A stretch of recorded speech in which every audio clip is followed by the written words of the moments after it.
Ninja Acholi, welcome back to Chaka Leb Acholi. I'm Jacqueline Kang Hokot.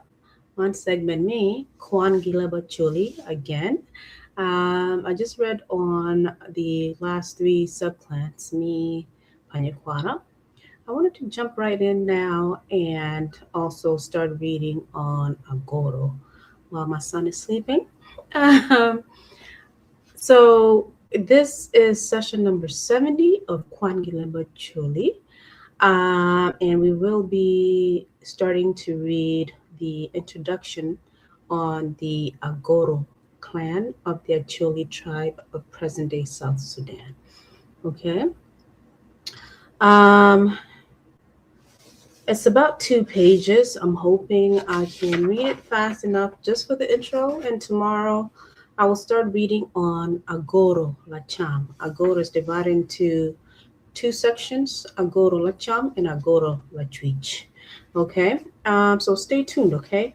Make sure to like, comment, share, follow us on Facebook. We are on Facebook as Chaka Bacholi, that's the official page. I also do post on my personal Facebook, which is Chaka Kang, South Sudan. Um, we are on YouTube as Chaka Bacholi. Please make sure to subscribe to the YouTube channel. Follow us, stay up to date, engage with the platform. Please engage with the platform. Like, comment, share, send direct messages or leave comments under this video. If you'd like to be a guest, please send me a message or a DM or leave a comment under this video. If you want to clarify anything, if you're from Agoro, or even from Acholi, if you know anything about the Agoro people and you want to correct or give me more information on Agoro, please make sure to leave a comment under this video or send me a direct message. Okay, this is the first time I will be reading or finding or gaining more information on Agoro. I know of the Agoro clan, but I just don't know too much about the Agoro people or where they come from. So learn with me as I learn. As an Acholi, who's learning about my culture and my history, as well as learning about my language, how to read and write my language as well. So learn with me. This is a learning platform. Okay, so I'm going to jump right into the reading on Agoro. Okay, joining or regarding Agoro. Starting with Gangmi Agoro. Joining Tie Gangia Beach, Ma Orumu, Ngomi Agoro. Mana ye Panikwara, Gitung Peng, will south. Omeo, Gi Africa, Gitung Nyango, or east. Aru Gitung, Horocheng, which is west. Ka Lolubo, Lawal, Gitung Malo, or northwest. Te kwara pa chuli mi South Sudan, wajone, wang lobo mi agor gi panikwara gi malo, tie ikulu obwa. Okay? Kahe ping kono, tie ikulu ayi. Wang lobo mi agor gi Afrika, tie itim, ngulik, man team Afrika, gi team kituru, man team pajo agoro. Wang lobo mi agoro gi aru tie itim wiabur gi team kitoro manduchi team agoro. Ka wang lobo mi agoro gi lolobo kono tie ite yat chwa madit kabedo man mayat chwa tie ye giluongo abutuki inyong nyo agero nyong jo agoro oluongo kabedo man agero nyong Mr. What? Mi umo. What language is this? Ma umo tienlok abutuki inyong gendong ochako kabedo man abutugi inyong nyo agero nyong Mi po kwere pilok ma Latin Agoro o buru kwere gi Latin anyaka mi lo wai wala lo woi ite chwa man. Jo Agoro tie gi dok ot matino abo ngwen kid man. Willy Bari, Orimi, Patoro, Bura, Oparaba, Ogura, Pawili, Okureng, Gi, Kichari. If you're from Agoro, please leave your comments. Are those all the subclans of Agoro? He's saying Tia Martina Bongwen, there's 9 subclans in Agoro. Okay, if you're from Agoro, drop your comments, and if you're from any of these subclans, also drop your comments. Let me know if I'm pronouncing anything correctly or incorrectly. Agoro, chalo, obo, opore la cham gi la twitch, wala la twitch. Dana mi Agoro la cham tiegi dok ot, matino adek. Mana ye, Willy Bari, Orimi gi patoko. Kadana mi Agoro la twitch, wala la twitch. Kono, tiegi dok ot matina bichel kidman. Bura, Oparaba, Ogura, Pawili, Okureng, Gi, Kichari. Okay? Yala ningo, mapuri pe wangyo matut ilok mi te kwaro. Ma kwaho dok ot ma parapat matie I Agoro. Amiro wagam penya chiel ma wachone. Agoro kono tien loke ango. Ikarama bero kawor ikin kaka mi Acholi Sudan anongo ni dana mapol penyang tien lok Agoro. Okay? Ageno ni bookman bikonyo dana mapol wegino niang tien lok Agoro. Okay? What does Agoro mean? Okay? Gigu marach anongo ni dana petie gidwana chiel. Kai lok ma dok itien lok Agoro. Okay, there's no consensus on what Agoro means. He did some investigation and been trying to find the true meaning of Agoro, the name Agoro. But the people from Agoro have different meanings and different understandings, okay? Dano Machalo Crasalera, what's your name? So he goes back to his source, which is J.P. Crasalera. Hey, Crasalera, what do you know? So Crasalera is telling him, or as he says in his own research, ningo, Dana Machal Crasalera, what you name? Agoro, Ochung, Pinying God Agoro. To God Agoro, Nikono Chaka. Right? Drop your comments, guys. What do you think? Eno what you name? Nying Agoro, Ikina Chuligi Madi, Ochung Pinying God Ma Bo. Meritie Futi.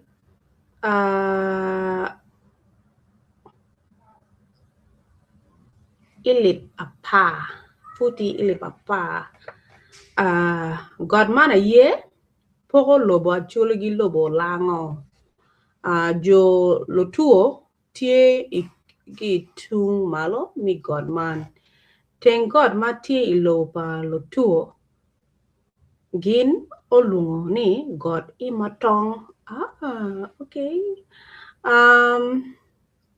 nying mi Agoro obino la chinta twal chon gi chon dana matin gi lunga gin Agoro onongo gi lunga gin ni lango jo Agoro nongo jo lango jo Agoro aye dana matie kwa ite God Agoro I Uganda. Are you sure? Drop your comments. Gino lungo kum gini Agoro mapin Southern Agoro. Ka jo Agoro mokene kono tie kwa ingom Agoro matie ilobo Sudan. Okay? Jo Agoro matie ilobo Sudan gilungo kum gini Agoro mamalo Northern Agoro. Okay? God logitoi wala logito gi lokum aye opo Agoro mamalo gi Agoro mapin. Dong nyin kaka Agoro nunge ikindano mi acholi alu, jo luo, yu kavrondo, nying man bene nonge ikin jo lango omiro.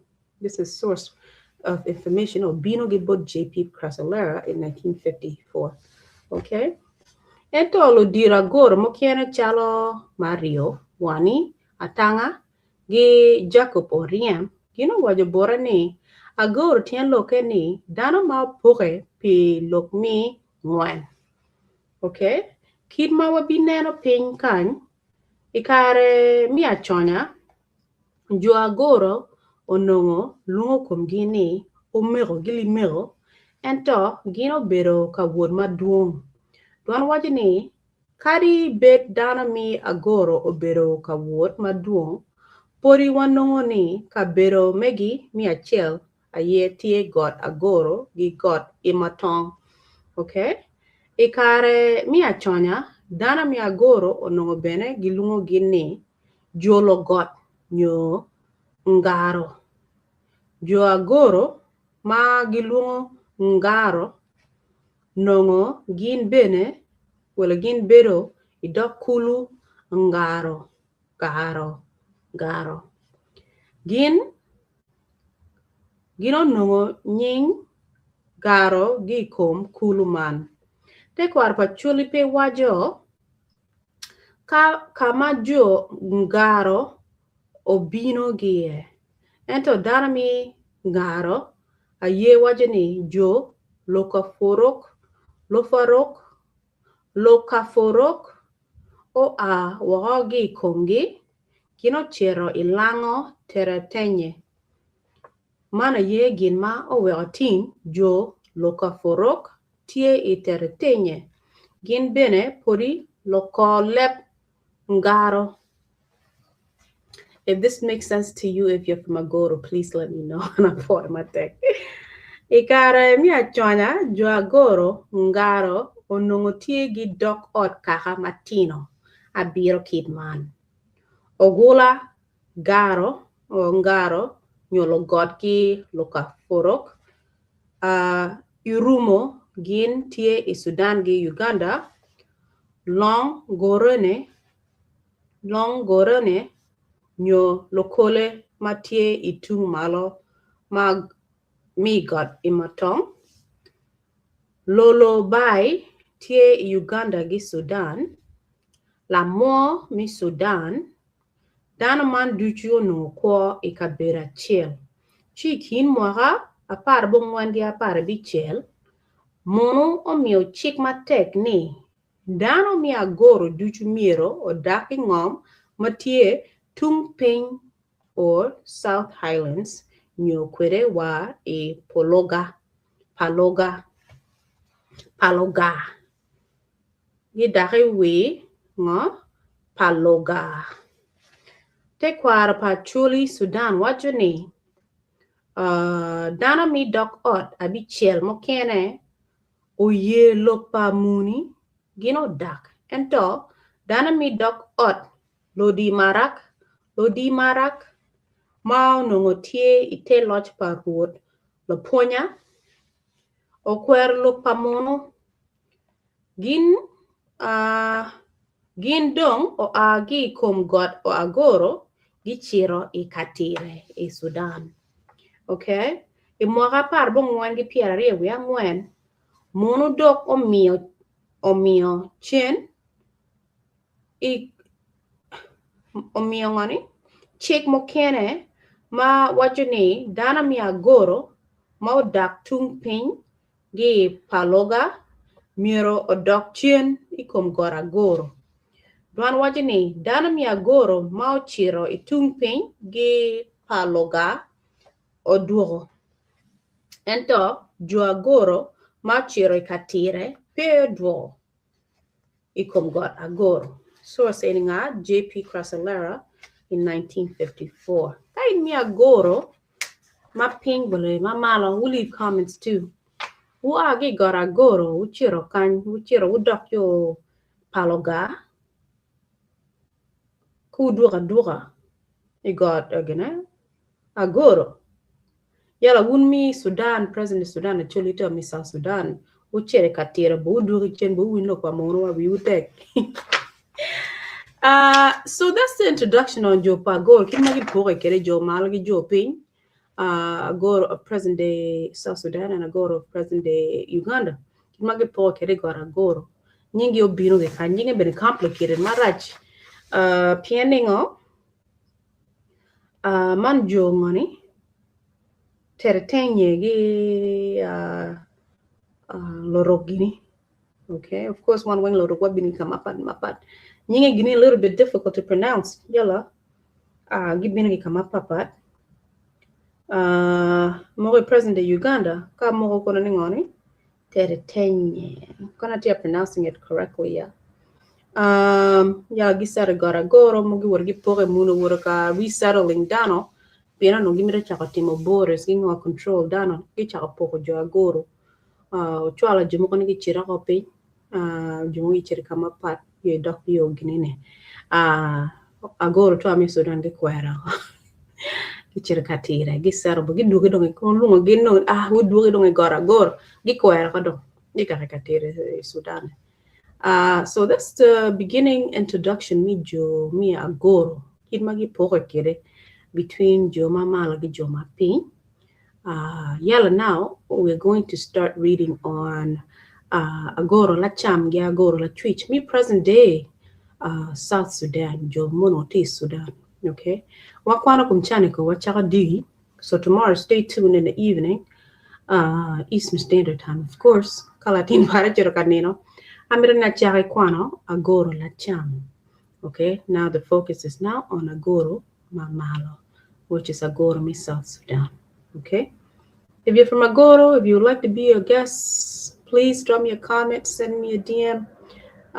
If you would like to clarify anything, if you're from Agoro Mamalo, will drop your comments too. So tomorrow, Agoro la cham, I will start reading on Doc Arte.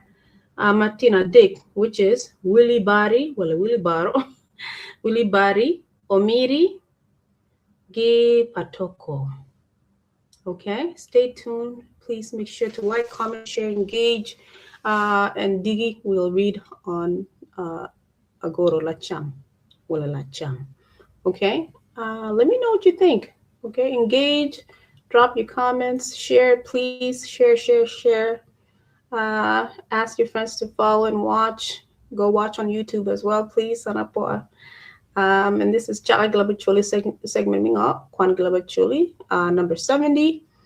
You can go and watch previous videos. This is just introduction on Agoro. We'll read tomorrow. Okay, Anapoa Matek and Jacqueline Kangokot. You guys have a good night.